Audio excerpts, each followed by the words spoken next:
Mataas po ang tsansa na maging isang bagyo ang binabantayang LPA o low pressure area sa loob ng ating bansa.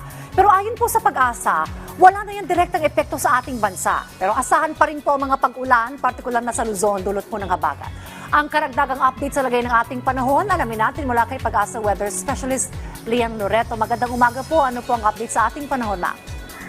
Magandang umaga po, Ms. Dayan, at sa lahat po ng ating mga taga-subaybay. Tama nga po, nasa high chance na mag-develop bilang isang bagyo yung low pressure area na ating binabantayan sa loob po ng ating Philippine Area of Responsibility. At kanina nga po alas 3 ng umaga ay huli po natin itong namataan sa layong 1,190 kilometers sa east-northeast na extreme northern Luzon. At kung maging bagyo man ay tatawagin natin ito sa pangalang Kiko.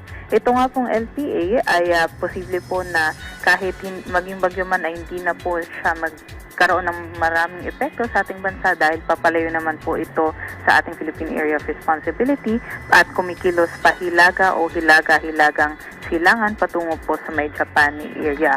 Samantala, southwest monsoon pa rin po nakakaapekto sa may kanlurang bahagi ng Luzon at Visayas, particular na po sa may Ilocos Region, Batanes, Babuyan Islands, Apayao, Zambales, Bataan at Occidental Mindoro. Sila po yung makakaranas ng makulimlim na panahon na may kalat-kalat na pag-ulan, pagkulog at pagkidlat.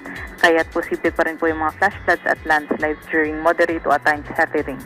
Sa Metro Manila naman at ang lalaming bahagi ng ating bansa, asahan ang bahagyang maulap hanggang maulap na panahon at mataas na tsansa ng localized thunderstorms pagdating ng hapon o gabi.